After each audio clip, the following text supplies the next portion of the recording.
आज का हमारा टॉपिक है कोचिंग सेंटर्स को लेकर आने वाले नए कानून, नई गाइडलाइंस के बारे में। कई पेरेंट्स को अभी तक क्लियर नहीं है, बहुत से कोचिंग सेंटर्स को भी क्लियर नहीं है, और पेरेंट्स के मन में डर है कि हमारा बच्चा अगर 16 साल से कम का है तो हम उसे पढ़ाएं कैसे। बहुत सारे पेरेंट्स ऐसे भी हैं जो कम पढ़े लिखे होने की वजह से अपने बच्चों को घर पे नहीं पढ़ा सकते। तो हमारा मिलना आज आमिर सर से इसी सिलसिले में हुआ है और हम बात करेंगे अब इस नई गाइडलाइन के बारे में। तो आमिर सर, स्वागत है आपका हमारे न्यूज़ चैनल नमस्कार सिटी में। और आज मैं जो आपसे मिलने आया हूँ वो नई गाइडलाइंस के बारे में मिलने आया हूँ कि ये सब क्या हुआ, अचानक से सरकार को ऐसी क्या ज़रूरत आन पड़ी कि नए कानून, नई गाइडलाइंस जारी करनी पड़ी है। ओके, 16 साल से कम का बच्चा अगर कोचिंग नहीं जाएगा, पढ़ेगा कैसे? सबसे बड़ा मुद्दा तो यह है जी। तो आप क्या कहेंगे इसके बारे में? देखिए सर, सबसे पहले ज़रूरत पड़ती है इस बात की कि इन गाइडलाइंस की आवश्यकता क्या है, इन गाइडलाइंस की ज़रूरत क्या है, फिर हम बात करेंगे कि ये गाइडलाइंस हैं क्या। तो हम सबसे पहले देखते हैं कि इन गाइडलाइंस की ज़रूरत क्या है।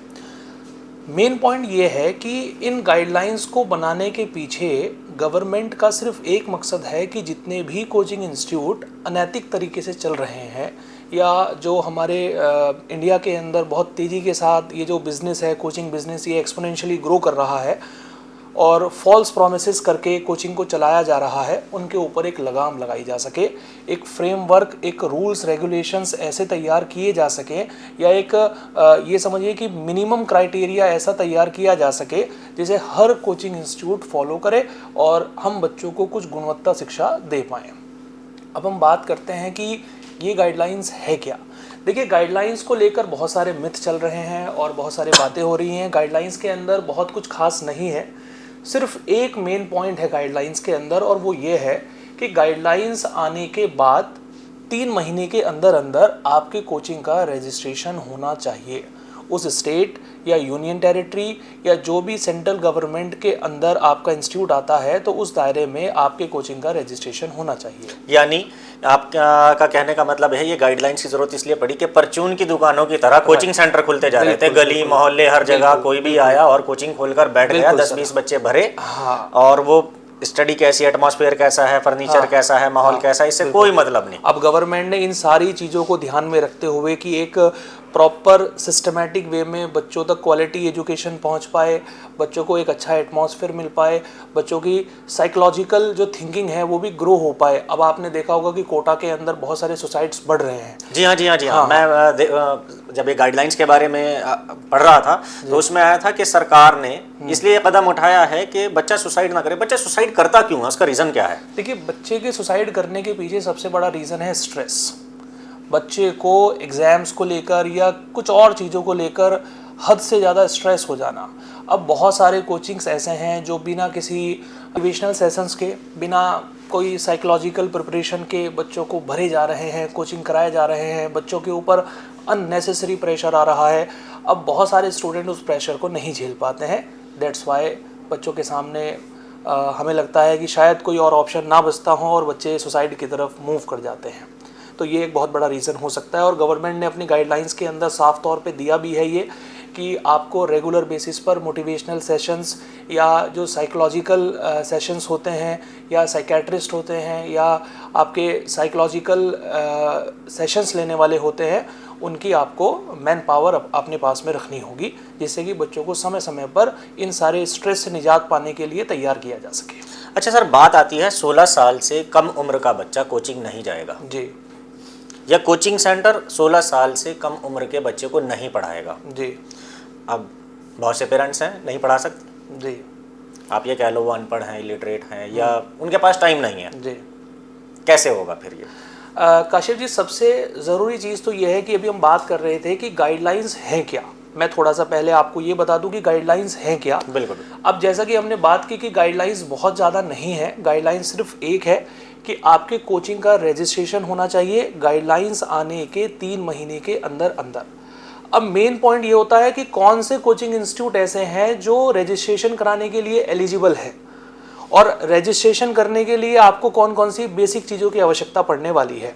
उन सारी वो सभी जो आप पूछ रहे हैं उन सब का जवाब आपको इसके अंदर मिल जाएगा। जी। सबसे पहला पॉइंट हमारे पास में आता है कि जो कोचिंग इंस्टीट्यूट 50 स्टूडेंट से ज़्यादा एनरोल करते हैं, 50 बच्चों से ज़्यादा पढ़ाते हैं, वही इन गाइडलाइंस के अंदर या रजिस्ट्रेशन के लिए एलिजिबल है। जो 50 स्टूडेंट से कम पढ़ाते हैं वो रजिस्ट्रेशन के लिए एलिजिबल नहीं है। यानी वो चलते रहेंगे, वो चलते रहेंगे एज इट इज, जैसे हाँ, वो एक ट्यूशन क्लासेस की तरह हो गया है, जैसे आप किसी को सपोर्ट करने के लिए ट्यूशन क्लासेस दे देते हैं। सेकंड पॉइंट ये है कि जितनी भी डांस क्लासेस आती हैं या स्पोर्ट्स एक्टिविटीज़ होती हैं या थिएटर्स होते हैं, वो रेगुलर बेसिस पर चलते रहेंगे, वो इन गाइडलाइंस के अंदर नहीं आते हैं। थर्ड ये है कि किन कोचिंग्स का रजिस्ट्रेशन नहीं होगा। अब देखिए, एक बड़ी मेन बात इसके अंदर आती है कि बहुत सारे कोचिंग्स ऐसे हैं जो बच्चों को पढ़ाने के लिए बुला लेते हैं, लेकिन उनके जो पास में एडुकेटर्स हैं वो खुद एडुकेटेड नहीं है। लाइक 12th करने के बाद या बीएससी फर्स्ट ईयर या सेकंड ईयर करे हुए जो एडुकेटर्स हैं वो बच्चों को पढ़ा रहे हैं, तो कहीं ना कहीं यहाँ बच्चों के एजुकेशन के साथ, क्वालिटी एजुकेशन के साथ खिलवाड़ हो रहा है। तो गवर्नमेंट ने अपनी गाइडलाइंस में यानी रजिस्ट्रेशन की एलिजिबिलिटी के लिए सबसे पहला पॉइंट यही निकाला है कि आपका कोई भी एडुकेटर मिनिमम उसके पास में बैचलर डिग्री होनी चाहिए, मतलब उसके पास में मिनिमम ग्रेजुएशन होना चाहिए। यदि वो ग्रेजुएशन नहीं है तो आप रजिस्ट्रेशन के लिए एलिजिबल नहीं है। सेकेंड पॉइंट यह है कि आप बच्चों के साथ में कोई भी फॉल्स प्रॉमिस या कोई ऐसी बात नहीं करेंगे जिससे कि, या कोई अपने एडवर्टीजमेंट के अंदर ऐसा पॉइंट नहीं डालेंगे जिससे ये पता चलता हो कि भाई आप बच्चों को अच्छी रैंक दिला देंगे या अच्छे मार्क्स दिला देंगे, जिससे बच्चा एक अनएप्रोप्रिएट तरीके से स्ट्रेस में आए, वो चीज़ ना हो पाए। मतलब फॉल्स प्रोमिसेस नहीं होने चाहिए। जो लोग फॉल्स प्रोमिसेस करते हैं वो रजिस्ट्रेशन उनका नहीं हो पाएगा। नंबर 3, जो क्वेश्चन आपने मुझे पूछा, बड़ा इंटरेस्टिंग क्वेश्चन है, इसको लेकर भी कई सारे मिथ है, वो मैं आपको क्लियर कर देता हूँ कि 16 साल से कम उम्र के बच्चे जो 9th या 10th क्लास में हैं, जिन्होंने सेकेंडरी एग्जाम पास नहीं किया है, वो कोचिंग के लिए एलिजिबल नहीं है। लेकिन अगर वही बच्चा 11th या 12th यानी सीनियर सेकेंडरी में है, तब वो कोचिंग के लिए एलिजिबल है। यानी इसके अंदर पॉइंट डाला गया है कि अगर आपका बच्चा 16 साल से कम उम्र का है और वो 11th या 12th क्लास में है तो वो कोचिंग के लिए एलिजिबल है, वो कर सकता है। बिल्कुल वो कर सकता है, लेकिन 9th-10th के स्टूडेंट नहीं कर सकते हैं। नेक्स्ट पॉइंट ये है कि आपकी जो जितनी भी फैसिलिटीज़ हैं, आपके जो ब्रोचर्स हैं, आपका जो फीस स्ट्रक्चर है या आपके जो अचीवमेंट्स हैं, आपकी प्रॉपर एक वेबसाइट होनी चाहिए और उस वेबसाइट के ऊपर आपका पूरा डेटा अपलोडेड होना चाहिए। आपके सभी एडुकेटर्स का डेटा अपलोड होना चाहिए, उनके क्वालिफिकेशंस का डेटा अपलोड होना चाहिए। तो ये सारी चीज़ें गवर्नमेंट ने अपनी गाइडलाइंस में दी है कि वो लोग ही रजिस्ट्रेशन के लिए एप्लीकेबल होंगे जो ये सारी चीज़ों को फॉलो कर पाएंगे। ठीक ठीक जी। तो अभी ये मान के चलें कि जैसे आपने बताया, अगर किसी कोचिंग में 40 या उससे कम बच्चे हैं वो पढ़ा सकता है। वो अभी तक हमारे पास में जो जानकारी है या जो गवर्नमेंट की तरफ से गाइडलाइंस आई हैं, ये सभी गाइडलाइंस जो आपने निकाली हुई हैं, गवर्नमेंट की तरफ से जो गाइडलाइंस आई हैं वो यही है कि कोचिंग के अंदर उसी इंस्टीट्यूट को कंसीडर किया जाएगा जिसके पास में 50 स्टूडेंट से ज़्यादा की स्ट्रेंथ है। ठीक ठीक। यानी 16 साल से कम उम्र का बच्चा किसी ऐसे जगह से अपनी कोचिंग ले सकता है जिसकी स्ट्रेंथ 40 या उससे कम हो। बच्चा कोचिंग के अंदर उसे कंसीडर नहीं किया जाएगा। अच्छा। 16 साल से कम उम्र का बच्चा कोचिंग कहीं से नहीं ले सकता है, ना वो ट्यूशन क्लासेस से कोचिंग ले सकता है, ना किसी कोचिंग इंस्टीट्यूट से ले सकता है। यानी एक होम ट्यूटर ही ऑप्शन बचता है। हाँ, ये एक होम ट्यूटर का ऑप्शन हमारे पास में बच जाता है। लेकिन कहीं ना कहीं मुझे लगता है कि सरकार को कोई ऐसा भी सिस्टम बनाना चाहिए जी, खास तौर से उन लोगों के लिए जिन्हें परेशानी है कि पढ़े लिखे नहीं अपने बच्चे को पढ़ाना चाहते हैं, जॉब प्रोफाइल है, हस्बैंड वाइफ दोनों, और उनका बच्चा कैसे पढ़े, कहाँ से पढ़े, उनके लिए ज़्यादा प्रॉब्लम क्रिएट हो सकती है। गवर्नमेंट इस चीज़ के लिए ऊपर काम कर रही है और गाइडलाइंस के अंदर उन्होंने काफ़ी पॉइंट दिए भी हैं कि हम लोगों ने एप्लीकेशंस लॉन्च किए हैं। जो बच्चे 9-10 से प्रिपरेशन कर रहे हैं या नीट जेई की प्रिपरेशन कर रहे हैं, हमने ये ऐप्स दिए हैं, आप ये एप्लीकेशन के ज़रिए पढ़ सकते हैं, टेस्ट दे सकते हैं।